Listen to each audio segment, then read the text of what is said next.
eloko na kosepela nango eza soki nazwi moto akosoutenir nga mpo nazwi moto ya kosalisa nga mpenza na kosepela mpenza makasi. Soki nazwi moto akotyanga loboko na kosambela mpenza nzambe asalisa nga tala na ngai ekende liboso elala te, mpe na kosepela mingi nazwa moto akoki kokomisa nga te place papa aza, nasenga nga moko bolimbisi na monoko na ngai nayebisa alimbisa nga ndenge nasalaki mabe, alimbisa nga mpo aza papa naza sirki ya kolimbisa ngai mpo papa atikaka mwana na ye te.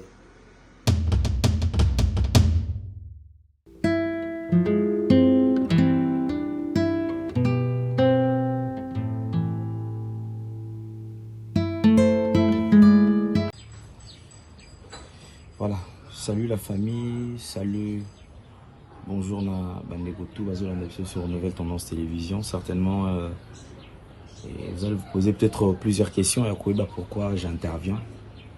Et alors je me suis dit, mais bien que je sois à la maison, mais je serai obligé avec un peu ça, là, cette vidéo pour vous faire comprendre en fait.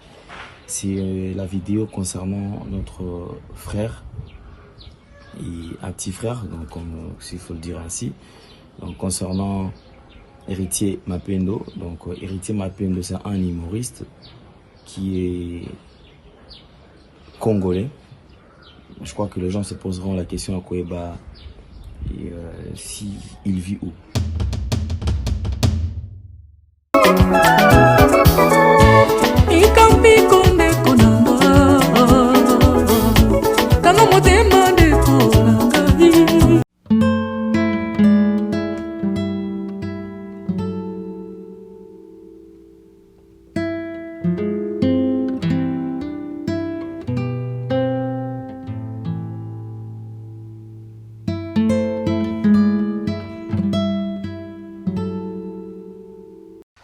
Bonjour monsieur. Bonjour monsieur. Oui. Monsieur, qu'est-ce que vous faites ici? Moi, oui. Je vacille, j'ai les fils. Ah? J'ai les fils. Ah? Les fils. Voilà, alors on va suivre tous ensemble Héritier Mapendo qui est notre frère. Alors il va s'expliquer un peu comment, d'où est venue cette idée, et puis il va se présenter tout d'abord. Après, il va nous parler de sa famille. Il nous parlera également de ses études, le niveau d'études qu'il a. Et il va nous relater un peu l'aventure commence là et a commencé. Et comment est-ce qu'il a fait la vidéo et les différentes réactions qu'il a eu après avoir posté la vidéo sur son compte TikTok. Et voilà, et également le mea culpa. Mea culpa, je crois que c'est un garçon très bien éduqué, issu d'une bonne famille. C'est vrai, même s'il n'y a pas de moyens, mais il est issu d'une bonne famille. Et vraiment, on va quand même écouter le mea culpa de notre frère. Alors, merci beaucoup. Merci encore à vous qui me suivez. Voilà, c'est un humoriste. Il est congolais. Il vit dans la province du Tanganyika, précisément dans la ville de Kalemi. Donc, comme il est diplômé, mais c'est vrai que c'est quelqu'un qui est en train de traverser des temps très difficiles. Il n'a pas pu continuer avec les études universitaires, mais si Dieu lui accorde la grâce, je crois que il va toujours étudier. En tout cas, merci beaucoup. Voilà pourquoi est-ce que je fais cette petite vidéo, parce que les gens se sont beaucoup inquiétés. Il m'a expliqué la conception qu'il avait par rapport avant de faire la vidéo et l'intention qu'il avait. Donc, il n'avait rien à voir avec ce que les gens sont en train de dire aujourd'hui. Et comme si il s'est moqué du serviteur de Dieu, il voulait simplement saluer l'image de Papa Patrice. En tout cas, non. Alors, je voudrais quand même, si vous êtes d'accord, qu'on lui laisse le temps aussi de nous expliquer. Héritier Mapendo, explique-nous un peu. Bonjour la famille, bonjour. Napesi merci mingi na frère Alain Ndele kopesa nga okazo ya kosolola na bandeko na nga ba congolais. Bon, nga na kombo na bengami na kombo ya Héritier Mapendo Kiza. Naza diplômé na décrocha diplôme na nga na 2019 na pédagogie. Nga naza mwana ya mibale na famille ya papa Kiza na mama Ngalula. Nabotami na mbujima ime na koleli mingi na Kalemi pe na tangelika na Kalemi. bon ngai na ko bomba adresse na ngate adresse na ngai eza nazovanda na province ya Tanganyika, précisément na ville ya Kalemi, nde place nga naza, nde place nazwami pour le moment. Merci frère Alain pour la question, merci na sepeli mingi komona ndenge boopose nga question. Bon, idée ya koimite frère Patrice, idée wana ebimaki na tongo, tozangi na tongo na lamuki na bimili banda na koti na kati noki ya na ngazo beta nzembo wana frère Patrice po biso tobeta yango chaque tongo. Ezala va kolala, ezala na tongo nde banzembo penza biso tobeta kepa na biso mingi. Tangu ya na ngazo beta nzembo wana na chambrette na inga pe noki nzembo wana noki ndre molimo musantu mo bekite ngamba mo na ndiko bina nazolandisa ba geste ya papa ndenga salaka.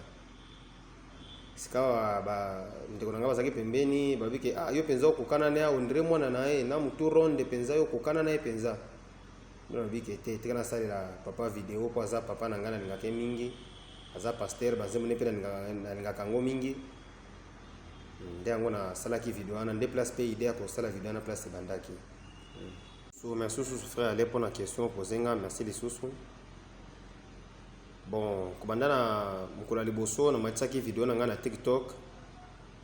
Eza kozwa ba j'aime, ba commentaire eza koya ndeza ba commentaire ya kobuka nga motema mingi penza. Pana moni video penza na sala ngo na motema moko na esengo na nga nyonso, me na moni ba video na nga wana ba changer ngo kotoba commentaire comme kotina nga commentaire mabe o na kozala modi neni na koseka papa neni na koseka pasteur mutu nzambe. Ngamo na tikala ke tono biki ndenge video nanga na sala kango na taswa boito bato komo kanisela ngabo noke tete kana tika ngona no musu eza bato po ezana ne bandeli dayo kota susu ba musu bona kutika ba commentaire mabe ya kofinga ngai ya kuloba musu kena kufa wazola pelanga mabe bolaki peza ba moye bele penzo sala nga passe mingi na motema ndena mona kite video ndenge sale boye choquer bato tiaka na bimisango na compte nanga na TikTok na bimisaki video na TikTok na bimisi yango pe na efasa ngo na compte nanga TikTok. Sikawa joka kozaki bato mususu bazaki déjà basi ba télécharger yango ba capturer yango na écran ndako misika ko publier yango na mafinge belé ndetango na moni ba ingérer leke belé moni te ndenge choquer bato te kasana sala vidéo na ko s'excuser devant bato balimbisa ngai pe loko nga na ki kozala na moni yango bie bato ko mona ngo mabe tika na senga kaka bolimbisi ndako na sala ki vidéo wana ya ko senga bato bolimbisi nde na zusu su video na zongisa ngo susu na compte na ngapo na kosenga bato bolimbisi nde yango troba ko bandana matisa video wana na komaki mana les mkalibosu ngo na mibale na zangi kutuna pitia kolia nazo vanda place moko nazo mituna ndenge ni video na nga na sala ngo na bolingo nyonso na motema na nga nyonso eza pembe ke na sala ki video na pona consulter papa te to pona kofinga ete wana za papa ya bana mikolo ko koleka ngai ba ko to batangi koleka na ngai makaso na kofinga na kozwango wapi nde bongo bato babalusaki video na nga mabe me nzambe akosunga kaka mikolo nsima boye bakomi ko bamosusu baso bake olimbisa biso toyebaki te soki ezalaki attention na yo wana te me limbisa biso oza mwana na biso kaka boyeboye nde bongo susu frère Alain merci lisusu mpona question mosusu oyo opozenga. Bon nga soki na pone kaka papa Patrice eza mpo aza adorateur na nga préféré eza mpo nalingaka ye ngake mingi ngaka banzembo na ye pesa nga ba conseil pesa ngai motema pesa nga courage penza ndango na imita po aza adorateur nga préféré nalinga ko banda bomwana malgré ko sanga ba telefone tango tozana no bana ko zanga ba nzembo na ye tozako kilonga na bandako mais aza penza adorateur nga préféré penza na linga penza mingi ndango na pona ikaka ye susu nga na zumu ta ko salisa nga penza na mutako soutenir nga na ko sepela penza mingi bato amitia malamu batika nga te penza ba soutenir nga basalisa nga tala na nga kende liboso ilala boye pamba te nde boye penza bato amitia malamu nazosenga na bakongole na biso bo bazolanda biso place nyonso basalisa nga penza soki nazwi mutu ya kosoutenir nga kotyanga penza liboko na kosepela mingi penza na vi na ngai kozala kola chance moko boya malamu. Merci mingi frère Ale mpona question na oyo ya misatu. Bon nga na continue na école te mpona manque ya moyen ya baboti ndango nasuki na nga kaka na diplôme na vandi boye na se débrouiller kaka pembeni bamisala maboko mike ina se débrouiller eloko etina nga naza kokendisa classe eza manque ya moyen ya baboti nde na telemi nanu mokolo nzambe akosunga ngai mpe nzambe akosunga ngai kaka na kokendisa kaka na classe. Merci beaucoup frère Alain pour la question no mosusu. Bon, difficulté au mosusu nga naza nango eza difficulté à kovanda kaka boye depuis nazwa diplôme na nga na 2019 ti boye na tangaka lisusu te navandi kaka naozela ti mokolo nzambe akopambola nga nde nakendisa classe nde difficulté naza nango. Difficulté eza ebele mais soki nayoki naloba difficulté naza nango to ese ekuta ngai ekoki ozala ebele mpenza noki ebanda ata lelo ti lobi. Mais difficulté mpenza naza nango nde wana kokendisa ekole kozwa moto akosoutenir nga mpenza na tala nango elala te kende liboso wana mpenza na kosepela mingi kozala bien mpenza. Merci mingi frère Ale kopose nga lisusu question.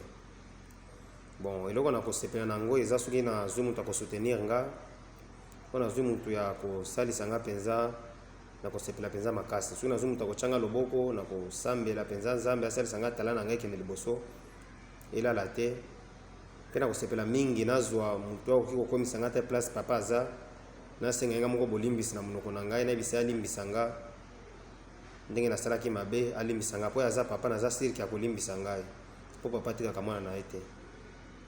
Nde bongo soki nazwi moto akosunga ngai na kosepela mpenza nakoma liboso ya papa ye moko asambelela ngai atyela nga loboko ye moko. Nde boye mpe soki nazwi moto akosoutenir nga mpo na vie malgré tozovivre vie moko ya pasi soki nazwi moto akosoutenir nga mpenza ekozala bien asalisa nga natanga nakendisa tala na nga liboso ekozala mpenza bien mingi mpo na vie na nga. Nde nazosenga na bandeko na biso bakongolais bato ya motema malamu nayebi yake bato ya motema malamu bazali bakosalisa ngai basalisa ngai batika ngai te ngai naza mwana na bango oyo eza mboka na biso tosalela mboka na biso.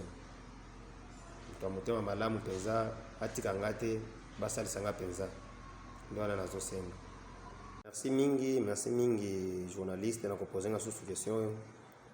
Bon, dernière mot na ngai ekozala kosenga bolimbisi na bakongolais nyonso naza liboso na bino naza mwana na bino botika ngai te bofinga ngai te bolobela ngai mabe te bolakela ngai mabe te naza mwana na bino bolimbisa ngai. Soki nasalaki video wana ezalaki na intention bato mingi bazwi yango te nasalaki video wana ezalaka mpona koimite papa mais ezalaki mpona koseka ye te. Nde bongo na kosenga bolimbisi na bakongolais nyonso nasengi bolimbisi naza liboso na bino bolimbisa ngai naza mwana na bino ya Congo bolapela ngai mabe te bolakela ngai mabe te naza mwana na bino botika ngai te bolimbisa ngai mpenza.